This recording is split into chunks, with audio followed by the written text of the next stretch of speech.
Listen, ain't nobody asked, ain't nobody checking for no steroid.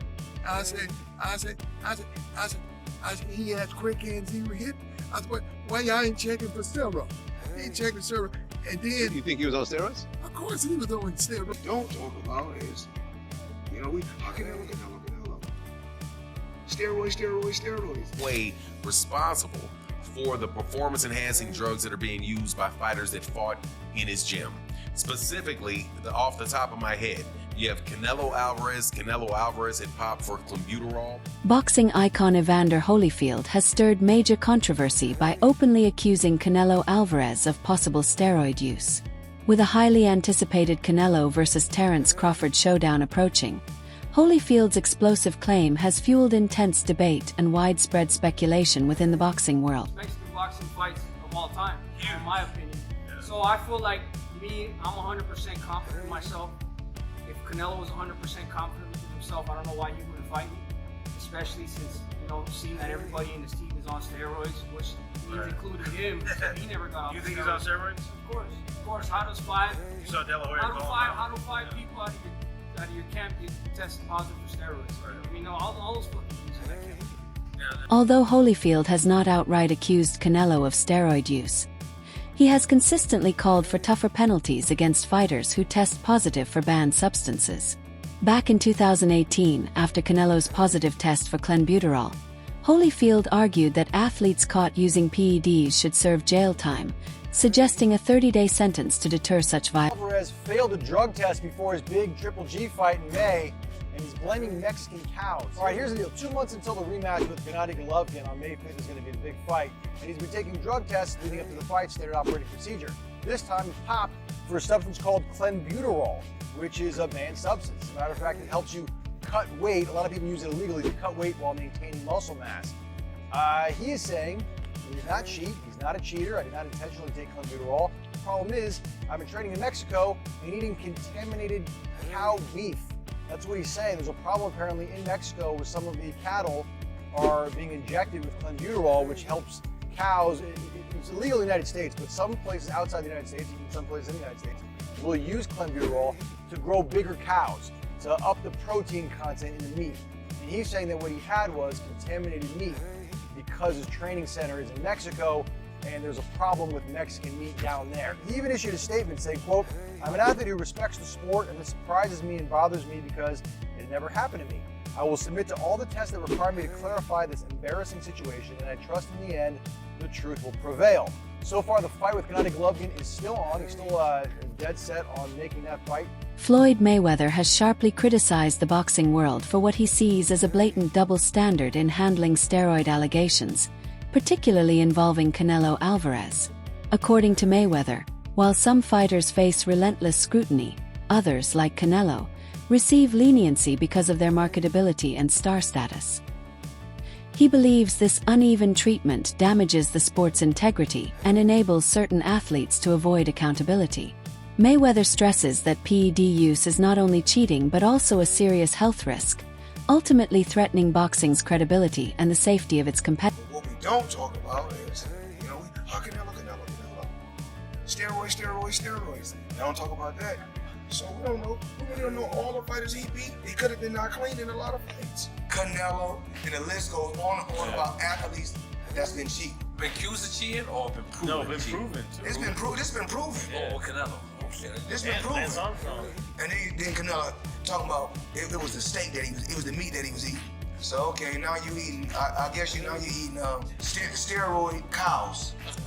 Man, these boys kill me. Recently, David Benavidez has openly accused Canelo Alvarez and his entire team of using steroids, questioning why Canelo would avoid fighting him if he were truly confident. Citing multiple positive steroid tests within Canelo's camp, Benavidez argued that the team's history raises serious doubts. His remarks have further fueled their heated rivalry, painting Canelo's camp as dirty due to repeated. When the greatest Canelo came out, the one that you guys seen that fought Triple G the first time, bro, dude popped dirty for clenbuterol, bro. Why do you think the second fight didn't happen? So, for me, seeing that was the best Canelo I've ever seen. But that was Canelo off of steroids. Everybody else that he's fought fought Amir Khan, he fought Daniel Jacobs, he fought, what the f is his name, Billy Joe Saunders, Caleb Plant. These guys are all weak, bro. So for me, that's why I feel like I see Canelo Alvarez and I see like, he's not as good as everybody thinks. Because the best one that fought Golovkin that first time was off clenbuterol. That was the best Canelo I've ever seen, and that's why he looks so good, because he's off clenbuterol.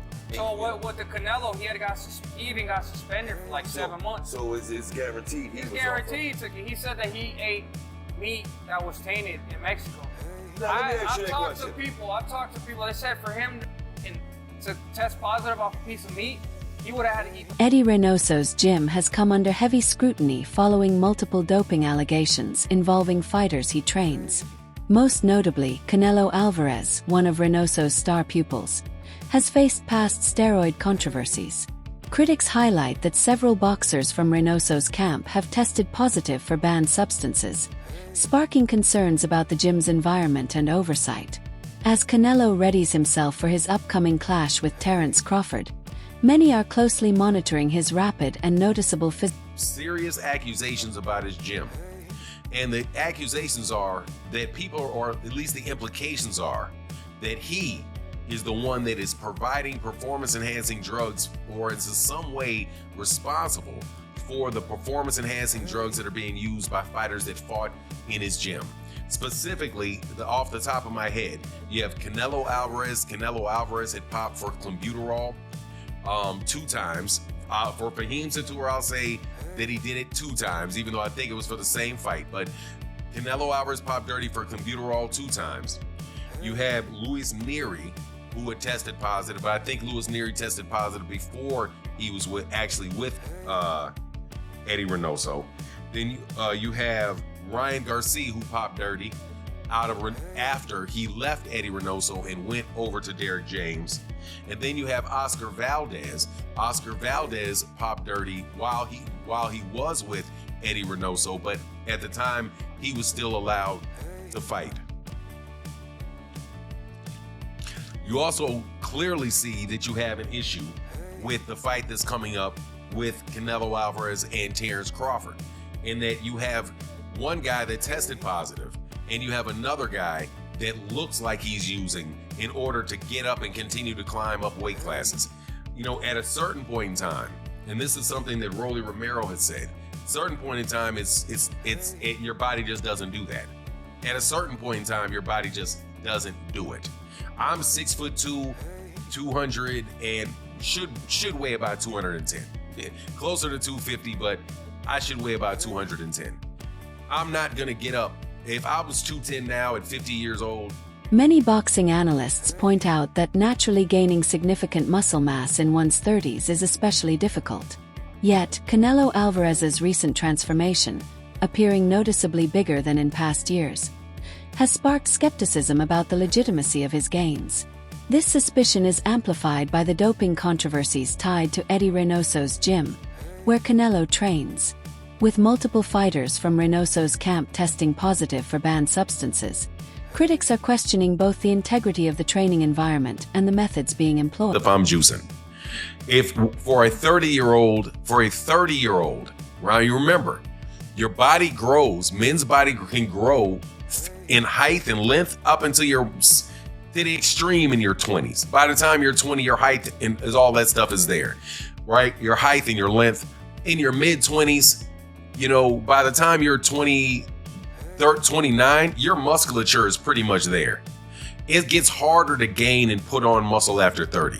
In a recent episode of the Joe Rogan Experience, Rogan addressed the controversy surrounding Canelo Alvarez, pointing to his past failed test for clenbuterol and the ongoing debates over his physique and performance. He stressed the need for transparency and for athletes to protect the integrity of the sport. The discussion further fueled speculation as Alvarez readies for his bout with Terence Crawford. Many boxing fans expressed little shock at the latest doping allegations, citing Canelo's history with performance-enhancing substances, including a previous suspension for testing positive for clenbuterol. For these fans, the new accusations align with patterns they believe have marked Alvarez's career in the past. What up, everybody? It's your boy MC from MGTV. I wouldn't be surprised if Canelo Alvarez is on steroids right now as we speak, and is going to be fully juiced with something that hasn't even hit the market yet. Think about it, he's pretty much a billionaire. He has access to everything. Evander Holyfield has voiced strong admiration for Terence Crawford's outstanding boxing skills, emphasizing his impressive power and adaptable fighting style. He praised Crawford's rare ability to switch effortlessly between orthodox and southpaw stances, making his movements unpredictable and difficult for opponents to read. Holyfield noted that this versatility forces rivals to constantly adjust their game plans, comparing it to life's need for continual adaptation. His remarks highlight Crawford's sharp reflexes, unique approach, and high-level preparedness, qualities Holyfield believes make him a truly formidable challenger in the ring. Left-handed or right hand, how do you deal with someone like that? Wow. I don't know, there's nobody switching on me about it. So it's hard for me to say, but I know life is about adjustment. You have to make adjustment. To be successful, adjustment is always going to be the difference between how far you gonna go. And this is the last one, because I just thought of something. Obviously, Fury Usyk, a lot of people are talking about for undisputed. You know, you were a smaller guy, and you almost beat. A lot of people thought you beat Nikolai Valuev, who's even taller. I just did. Yeah, even taller than Tyson Fury. How does a small guy Usyk defeat a tall guy like Tyson Fury? Terence Crawford's longtime trainer, Brian Bomac McIntyre, has voiced absolute confidence in their game plan, stressing that their preparation has been thorough and precise. While recognizing Canelo's formidable abilities, McIntyre believes Crawford's adaptability and tactical mindset will be crucial in overcoming the difficulties of facing a natural. Confident that he's going to get the victory. Second of all, I'm just happy for him and the team. So, you know, the world can see once again why he considered the best pound-for-pound fighter. There was many a time where he was maybe struggling to get certain fights, and then he had to almost kick that door down. Is it nice to see him sort of getting the fruits of his labour now and getting that generational wealth off the back of what is, obviously it's a hard career, boxing, you don't get given anything. Definitely that. Definitely good to see him get, like you say, fruits of his wealth. Get me fights that, again, will show the world why he's the best fighter in the world. Show the world why he's the best fighter in the world. Just, you know, I'm just happy for him. Nico Ali Walsh, grandson of the legendary Muhammad Ali, has shared valuable observations on Terence Crawford's preparation for his upcoming clash with Canelo Alvarez. He highlighted that Crawford is approaching the challenge of facing a larger, more powerful opponent with calculated precision. According to Walsh, Crawford has been sparring against significantly bigger fighters to adapt to the pressure, physicality, and strength that Canelo is known to bring. This deliberate training method demonstrates Crawford's dedication to refining his skills and conditioning for the demands of the super middleweight division. Walsh's remarks underscore the thorough and strategic nature of Crawford's preparation, ensuring he enters the ring fully equipped to meet the formidable challenge that Canelo presents. 20 people with Canelo before Canelo's last fight, but then after Canelo's last fight, it seems like it's more 50-50 now. So everything is just the build-up for that fight is just going to be absolutely magnetizing. Like that fight, it's garnered so much more buzz after Canelo's last fight, and Bud is Bud. He's one of the greatest fighters in boxing history. He is one of the greatest fighters in boxing history. So it's going to be a fight. It's going to be awesome to watch. Have you sparred any of them? I haven't sparred Bud yet. I haven't been in Canelo's camp. I've met Canelo a few times. I love Canelo's team. Canelo's one of my favorite fighters. He's been my favorite fighter for the longest time. But you know, I have to be Team Bud because me and Bud are cool, and I have so much belief in Bud, and I know who he is as a fighter. He is one of the greats. So he could do anything, you know, he wants. And being around both of them and seeing how they work and train and things like that, what makes both of them the fighters they are, in your opinion? I've watched Bud, so for Bud in particular, he's calm in everything he does, and that kind of calm is scary to watch because it shows experience. You can see that he's been doing this for decades. You can see it with his shadow boxing. You can see it. Shaquille O'Neal has voiced strong confidence in Terence Crawford's chances of defeating Canelo Alvarez in their upcoming bout. He praised Crawford's exceptional boxing skills, emphasizing his precision, relentless determination, and ability to execute with technical mastery. O'Neal believes this combination will be crucial in neutralizing Canelo's power and vast experience. His endorsement adds to the growing excitement surrounding the fight, as fans and analysts eagerly anticipate how the two champions' contrasting styles will unfold. Talking about the one fight right now, Terence Crawford versus Canelo. Who do you got? Terence Crawford. Yeah. Why? Really? You think he's the greatest ever? Yeah. Over Ali, Muhammad Ali? I didn't know you were a big Terence Crawford fan like that. There's eras, and in different eras, you can bring down the titles. Like, for example, Joker's the best big man. Right. You put Joker over you as the best big man? No. Eric. It's not my era, my time. True. It's their time. So he's the greatest big man in the NBA. So I let the people decide who's that.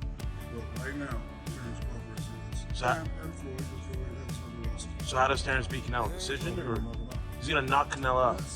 So they're gonna have the fight at the Vegas Stadium, Raider Stadium. You're gonna be there? I heard it was off. No, it's back on. Okay. Now it's back on. It's in September 13th in Vegas. You'll be there. Front row. It's front row. All right, Cole, you're the man. Many boxing analysts have pointed out a significant difference in experience between Terence Crawford and Canelo Alvarez, particularly in terms of weight classes and the challenges each has faced. Crawford, celebrated for his adaptability and skill, will be stepping up to super middleweight for the first time, bringing both opportunity and risk. In contrast, Canelo boasts extensive experience in the division, having already unified all major super middleweight titles, solidifying his dominance at this weight. Crawford, on the other hand, he has been walking down his fighters, and people don't see that but me. For some reason, when I had that tape, people were screaming tap, and it's like David Ebenezer, Errol Spence, Sean Porter, Dan Bolt, a Mean Machine. Even against Madrimov, the way he won the fight was by fighting. It wasn't Floyd Mayweather sticking. This guy has been too athletically gifted, and I mean explosive, hard punching, and too strong for his ops. When he's in orthodox, he boxes more. When he switches, he becomes a puncher. And now he's coming out southpaw. He ends you. He is not. You gotta watch him fight. He does do athletic things where his hands and his feet work together, and he catches you for sure. But what he mostly do is he punishes and he bullies his op because he walks you down and whips your ass. I think Canelo might be using PEDs before facing Crawford, and should past allegations affect how we judge a fighter's present integrity?